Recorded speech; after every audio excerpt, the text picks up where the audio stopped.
Well, hi, I'm Reverend Greg Dorst, and this is Live at the Lake. So we have another minute or so while we let people get on. And I just thought I'd give you a little update on what's going on here. Our dog is out tonight. We're at a different spot. We're actually out in front of our house.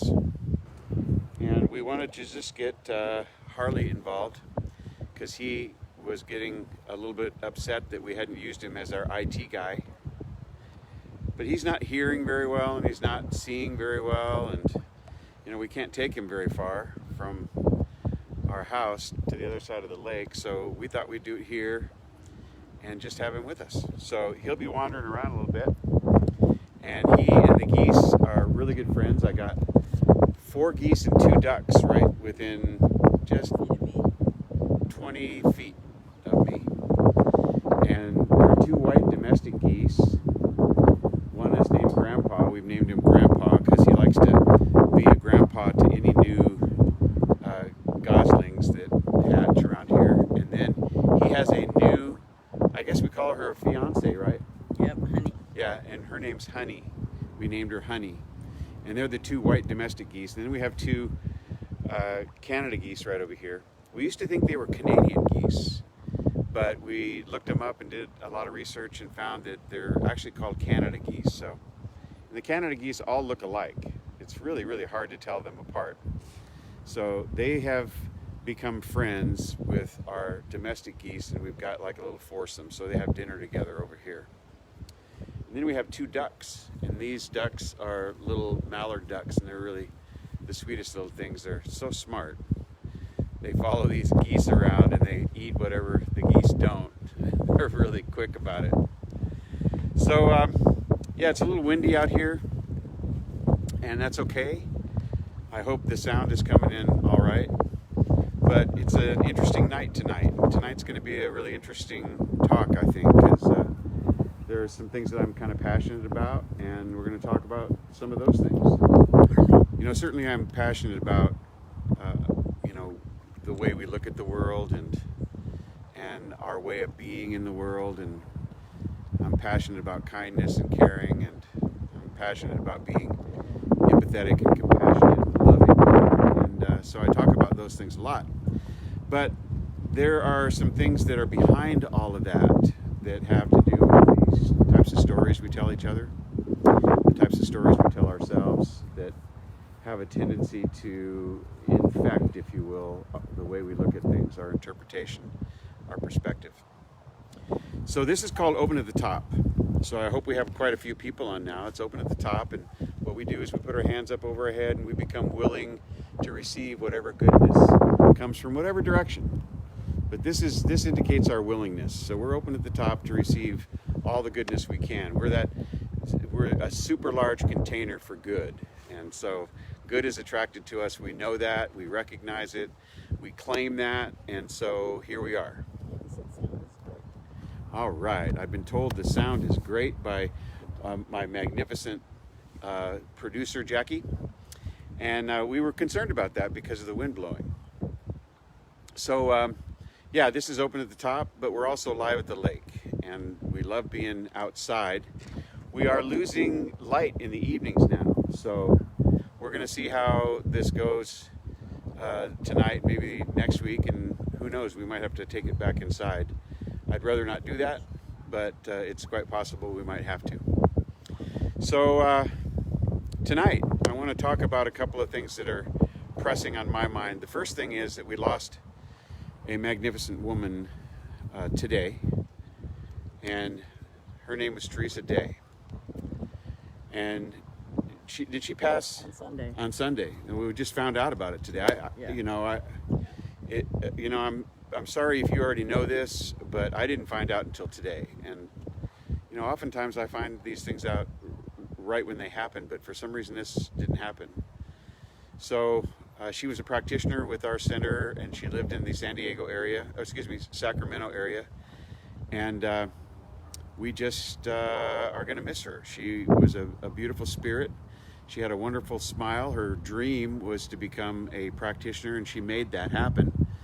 She used to do sound at the Sanctuary for Spiritual Living, and so she, for years, worked as Reverend Dr. Carroll's sound person up in the loft, and we just absolutely loved her. She brought a consciousness of goodness wherever she went. So I don't know the details of the transition, but I do know from my own personal experience that I don't believe in dead.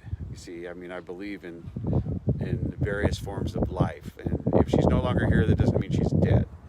I don't think that consciousness dies. I don't believe that God stuff dies, and we're made of stuff, the God stuff, the God consciousness. And so we just can greet her in whatever way we wish to now, but we can't see her. So we honor you, Teresa. And I just want to start with something that I think is pretty cool. I mean, I heard this mantra the other day, and I've been using it as a mantra too. And I heard it from Brene Brown.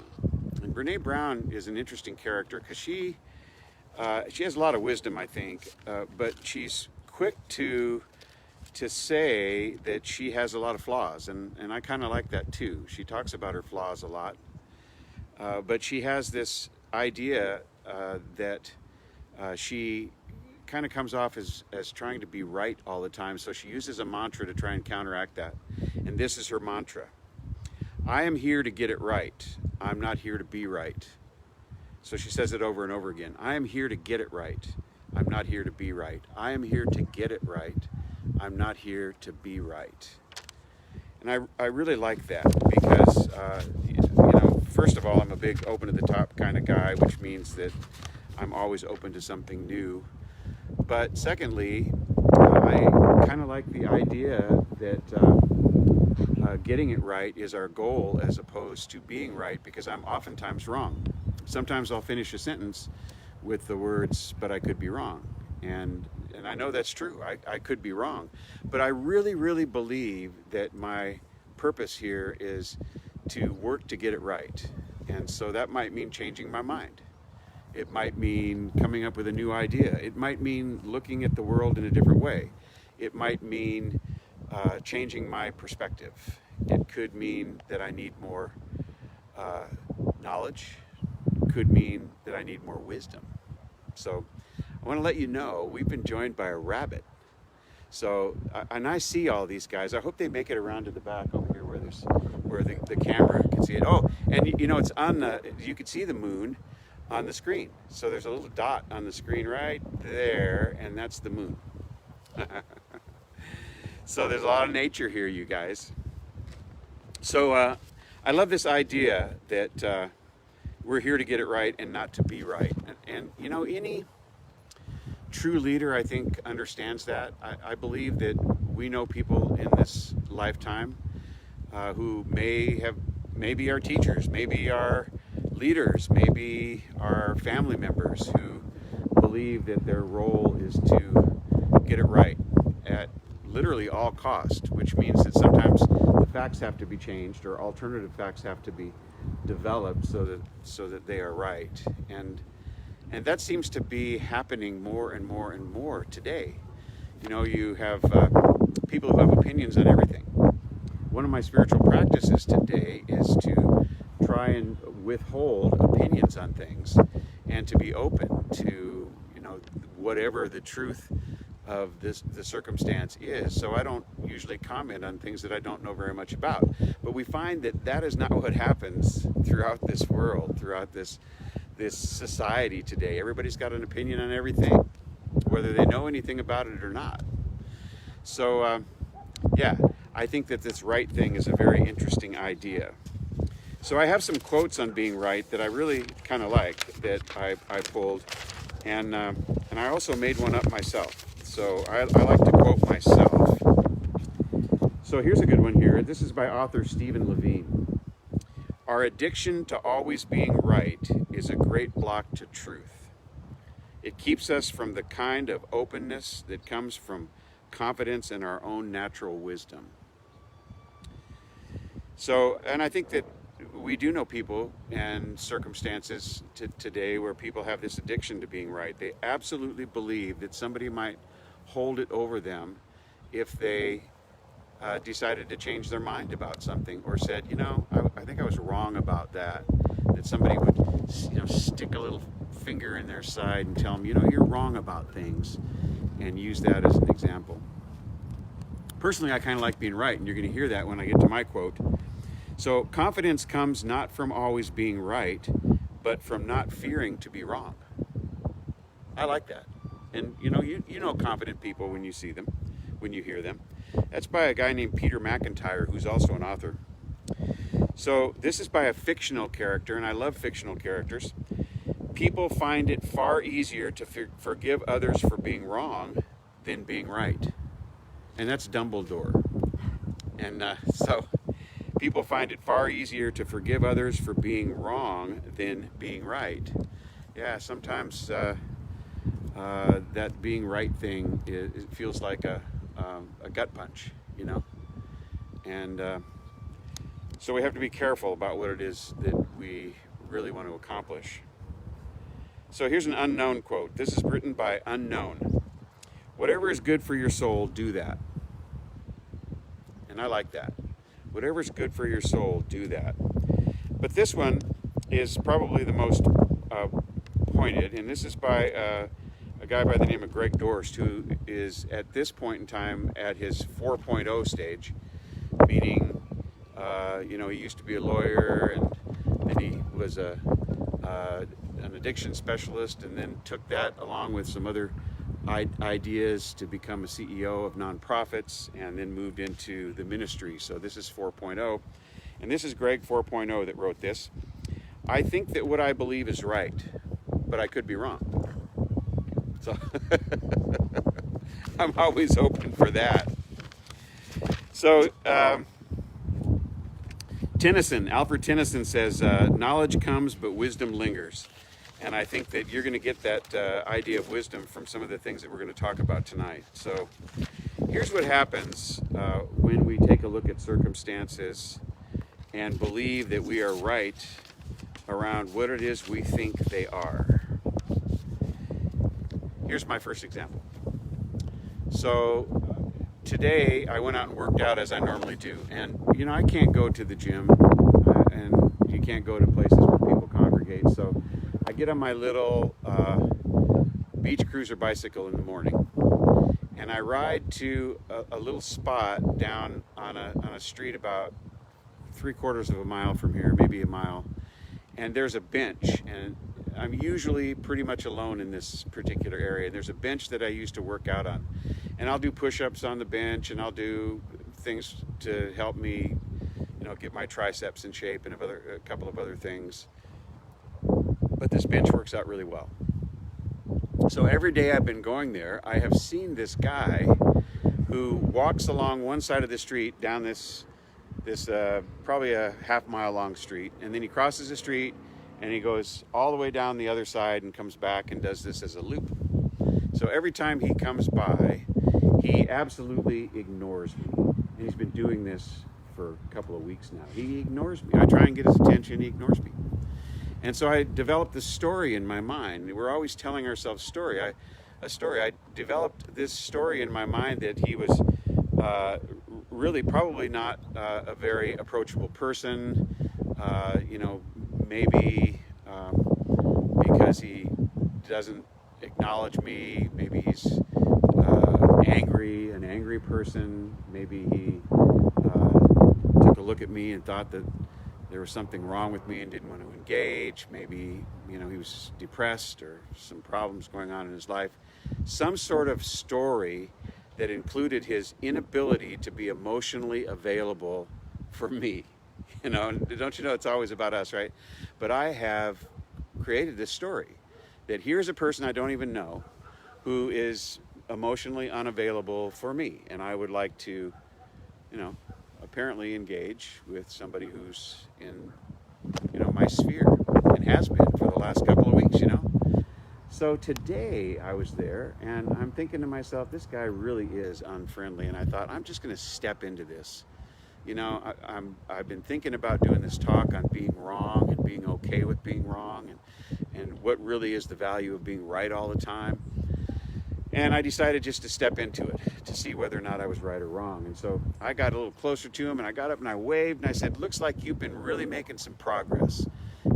mean, I notice you out here every morning, and looks like you're enjoying yourself." And he took these earbuds out of his ear, and he stood there and looked at me and said, "Hey, how are you doing? So glad to be able to talk to you. I've seen you for the last couple of weeks.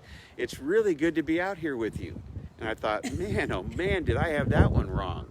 And so we spent about 10 minutes talking about our various lives, and he's a FedEx driver, and he damaged one of his vertebrae, and he's been out walking and trying to strengthen himself so he can go back to work, because he's been off work for about 3 or 4 weeks. And we talked about his job and how he likes it, and we talked about working out, and we became fast friends in a short period of time. And by the way, he is totally different than I had determined he was through this story that I had built for myself.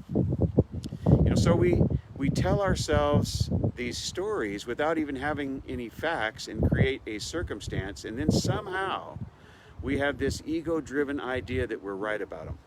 You know, "Oh, I just knew he was unfriendly." And I was absolutely wrong. In this case, I was happily wrong. So, story number 2. Here's a story about a friend that has passed away that Jackie and I have known for years and years and years and years. His name was Roy Young. And Roy Young was a handful when he was a kid. He was really incorrigible. His father couldn't care for him, and so he ended up being shoved off into what's known as a placement, which was a boys' home. He went to Leroy's Boys' Home in the city of Laverne. I think it's right on the edge of Laverne and Claremont, right off of Baseline. You may have heard of it. You know, they used to have thrift stores here and there, but Leroy's Boys' Home was a home for wayward boys. And so Roy went to this Leroy's Boys' Home, and at the home he developed some relationships, but he was still, you know, distant and hard to deal with. And one of the relationships he did develop, however, was with a priest. The guy's name was Father Jim. And he got to know Father Jim reasonably well, and they would talk often. So fast forward, Roy left Leroy's Boys' Home, went out, hit the streets, spent some time doing things he should not have been doing, ended up incarcerated for a while, came back to the Covina area and started the process of getting sober. Roy was a painter, and the man had one of the greatest hearts I've ever known, and he called Jackie his best friend because they got sober together in Covina. But Roy went through that process of getting clean and sober, and part of the process includes making amends, kind of looking into your past and seeing what you might want to do. Maybe go talk to somebody about how you might have hurt them, or thank them for something that they might have done for you. So Roy decided that he would go to Leroy's Boys' Home and talk to them about them having taken care of him for so long over there. And he did that. He went over there to make amends to some people, some staff members, thinking maybe they weren't there, maybe they were, who knew, who would know. But he also wanted to know something about Father Jim. He thought that Father Jim was probably, had passed on. But he wanted to find out from them what may have happened. So he gets there, and he goes into the office, and he talks to them for a while, and then he mentions Father Jim's name, and they said, "Oh, he's still here. Father Jim, his room is down over here, and just go over to that area and you can see him. I'm sure he's in his room right now." So Roy went over there and sat down with Father Jim, and Father Jim looked at him closely, like he may have known him, and says, "Who are you?" He says, I'm Roy. You know, we used to talk once in a while, and I was kind of a bad kid. You know, I did some things I shouldn't have done. And I'm here to, kind of apologize for having done that, because I know that I might have hurt you in the process. I know that we developed somewhat of a friendship, and I probably hurt your feelings from time to time through my behavior.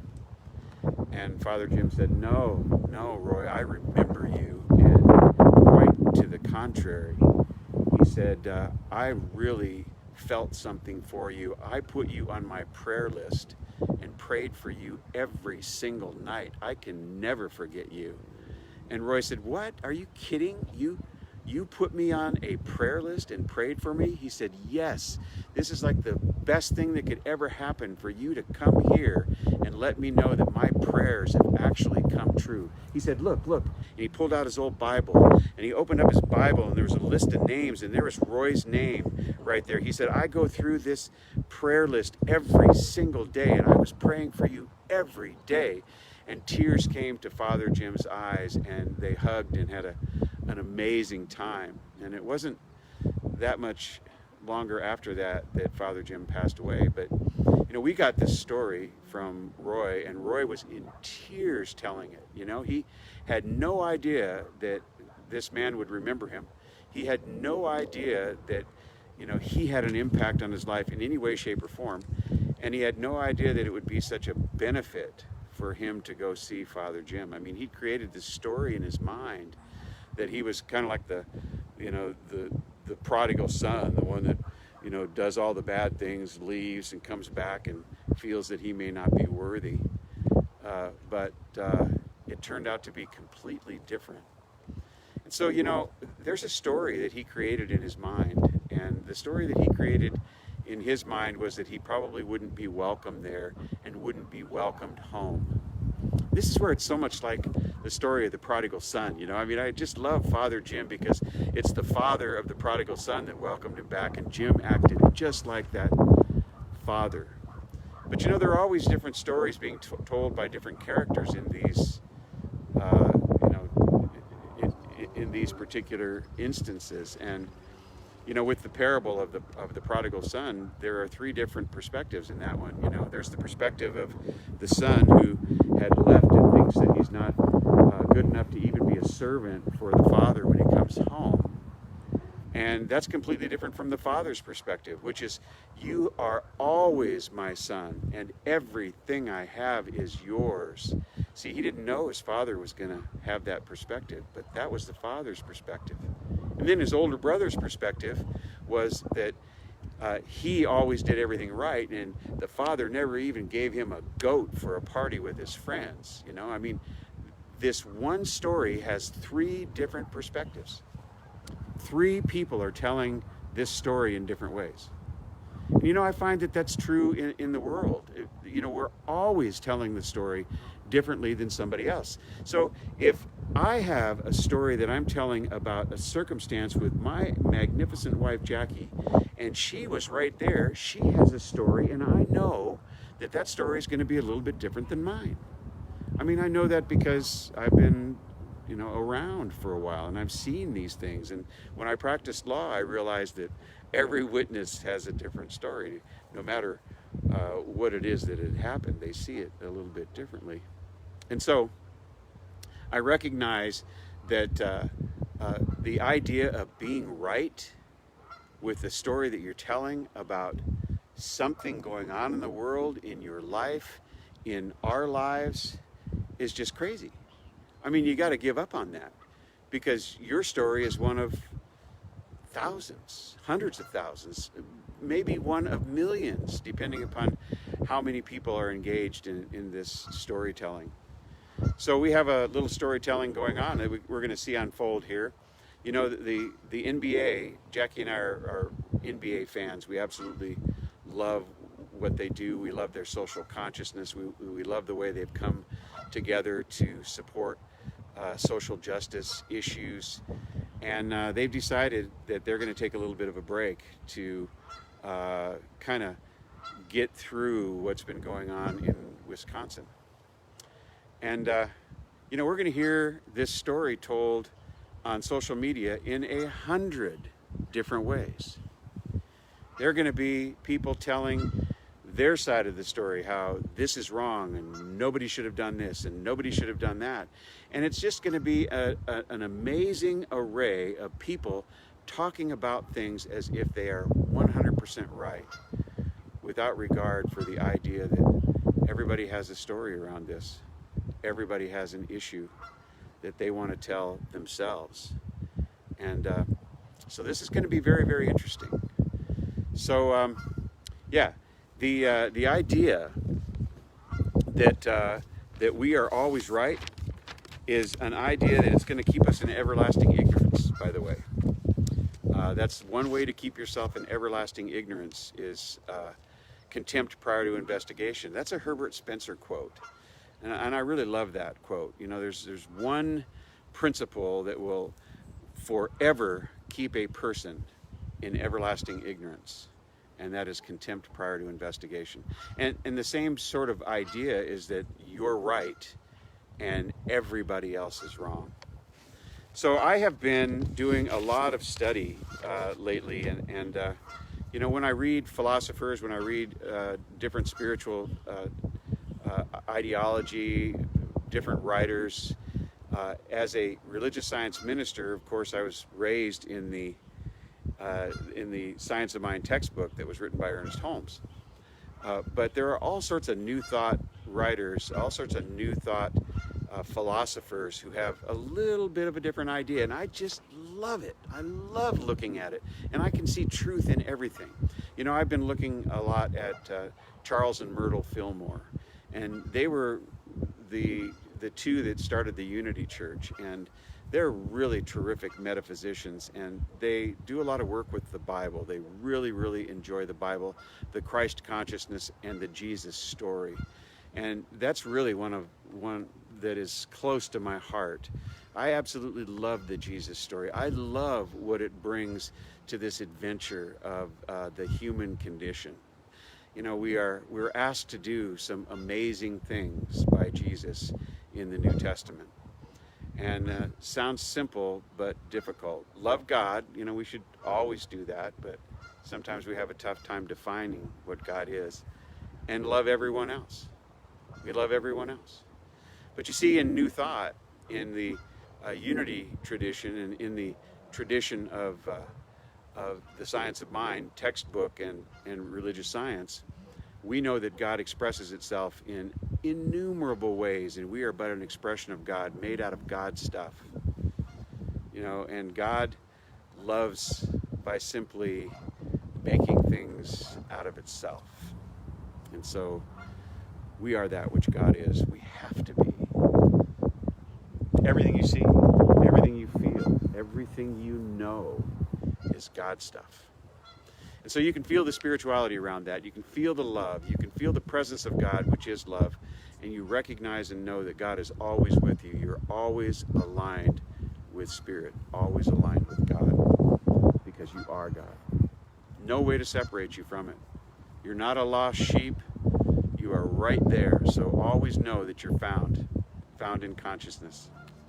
So, yeah, this has been fun, you guys. I mean, this idea of maybe being wrong, I'm going to go with it so I can learn new stuff, you know.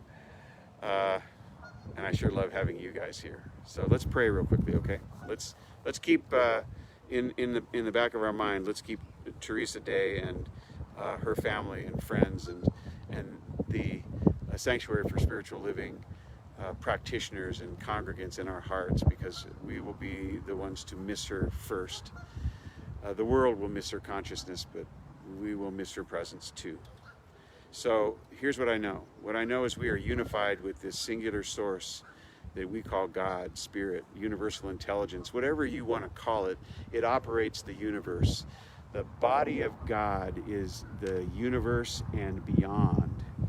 And it must be. We must recognize it as all that is God. And there's no way to separate us from that. We are completely unified with it. There's unity, there is no separation. And I know that right here and right now, we feel the magnificence of being one with God. We feel the harmony and alignment of being one with God. It allows us to actually row down the stream rather than fighting the waves or the flow of the stream. We must at this time see ourselves as being harmonized, see ourselves as being in alignment, see ourselves as being in the flow, going with the flow. It's hard to not be going with the flow, and so we picture ourselves going with the flow. We recognize and know that as individuals we have our own ideas as to what's going on, but we are open to whether or not it's true. We're open to whether or not we need to add more to it, or see whether or not new things unfold. And so it's with great thanksgiving that I have been able to spend this time, that we have been able to be together, and I release these words into the law of mind knowing that they're done. And please join me by saying, and so it is. All right, well, we got some people here. We got Martha Morris, we got Daisy and Life, we got Bobby and Sue and Ron and Peggy. We got Nancy Thompson, Carol, Bliss, my sister. We got Mark Probasco. We got Pam and Charlie and Rose and Cindy and Kelly and Dawn, all the way from, where's Dawn now? You're in Victorville, my gosh. Fantastic. And then we got Sandra Nash, and we got also some announcements here. We got Carol Friday night. You know, the Reverend Dr. Carol Bliss, my spiritual sister, Friday night at 7 o'clock, right on this Facebook channel. And then we have Chris Collins, the Reverend Dr. Christina Collins, who is on 11 o'clock on Sundays for us, and she's right here on this channel too. Please don't miss them. And if you feel like you'd like to give to help this idea of the Sanctuary for Spiritual Living, a divine idea in the mind of God, to continue doing its good work, and we do great work in the community as well as making sure that we're there for not only our congregants but for anyone who needs us. If you feel like you'd like to give, then please do. Giving is the gift of giving is actually to the giver. I truly believe that. And that's given to somchurch.org, somchurch.org. And I thank you so much. Love you guys. Love you guys. We'll see you. Bye-bye.